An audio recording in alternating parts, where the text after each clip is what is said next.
In the little town where I live, in Hampshire County, Massachusetts, we now have a public safety complex around the corner from what used to be our hokey Andy Griffith-esque fire station.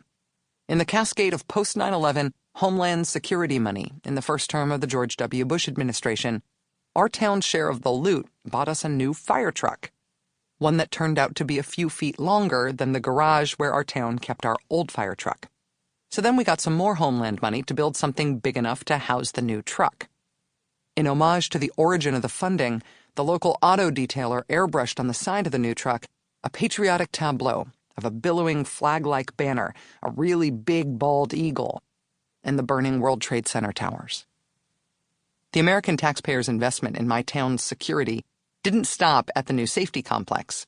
I can see further fruit of those Homeland dollars just beyond my neighbor's back fence. While most of us in town depend on well water, there are a few houses that for the past decade or so have been hooked up to a municipal water supply. And when I say a few, I mean a few. I think there are 7 houses on municipal water. Around the time we got our awesome giant new fire truck, we also got a serious security upgrade to that town water system. Its tiny pump house is about the size of 2 phone booths and accessible by a dirt driveway behind my neighbor's back lot. Or at least it used to be. The entire half-acre parcel of land around that pump house is now ringed by an 8-foot-tall chain-link fence, topped with barbed wire and fronted with a motion-sensitive, electronically controlled motorized gate. On our side of town, we call it Little Guantanamo. Mostly it's funny, but there is some neighborly consternation over how frowsy Little Guantanamo gets every summer. Even though it's town-owned land, access to Little Guantanamo is apparently above the security clearance of the guy paid to mow and brush hog. Right up to the fence, it's my neighbor's land, and they keep everything trim and tidy. But inside that fence, the grass gets eye-high. It's going feral in there. It's not just the small potatoes post-9/11 Homeland spending that feels a little off mission. It's the big-ticket stuff, too. Nobody ever made an argument to the American people, for instance, that the thing we ought to do in Afghanistan, the way we ought to stick it to Osama bin Laden, the way to dispense American tax dollars to maximize American aims in that faraway country, would be to build a brand-new neighborhood in that country's capital city full of rococo, narco-chic McMansions and apartment/office buildings with giant sculptures of eagles on their roofs and stoned guards lounging on the sidewalks wearing bandoliers and plastic boots. No one ever made the case that this is what America ought to build in response to 9/11.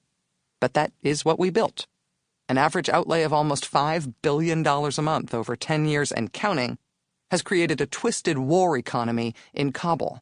Afghanistan is still one of the 4 poorest countries on Earth, but now it's one of the 4 poorest countries on Earth with a neighborhood in its capital city that looks like New Jersey in the 1930s and 40s, when Newark mobsters built garish mansions and dotted the grounds with lawn jockeys and hand-painted neo-classic marble statues.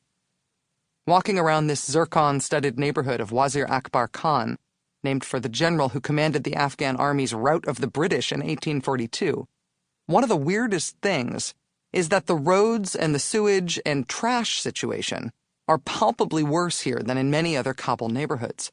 Even torqued-up steel-frame SUVs have a hard time making it down some of these desolate streets. Evasive driving techniques in Wazir Akbar Khan often have more to do with potholes than potshots. One of the bigger crossroads in the neighborhood is an ad hoc dump. Street kids are there all day, picking through the newest leavings for food and for stuff to salvage or sell. There's nothing all that remarkable about a rich-looking neighborhood in a poor country. What's remarkable here is that there aren't rich Afghan people in this rich Afghan neighborhood. Whether or not the owners of these giant houses would stand for these undrivable streets, the piles of garbage, the sewage running down the sidewalk right outside their security walls, they're not here to see it. They've moved to Dubai, or to the United States, or somewhere else that's safer for themselves and their money. Or our money. Most of these fancy properties in Wazir Akbar Khan were built by the Afghan elite with profits from the international influx of cash that accompanied the mostly American influx of war a decade ago, built to display status or to reap still more war dollars from the Western aid agencies and journalists and politicians and diplocrats and private contractors who need proper places to stay in the capital. The surges, big and small, have been good to the property barons of Wazir Akbar Khan. Residential real estate values were reportedly up 75% in 2008 alone.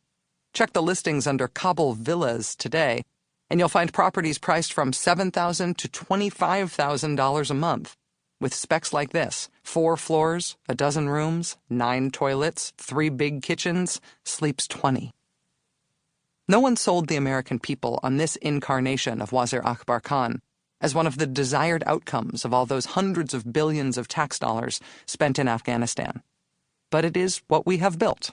At ground zero, Afghanistan. Whatever we were aiming at, this is the manifest result.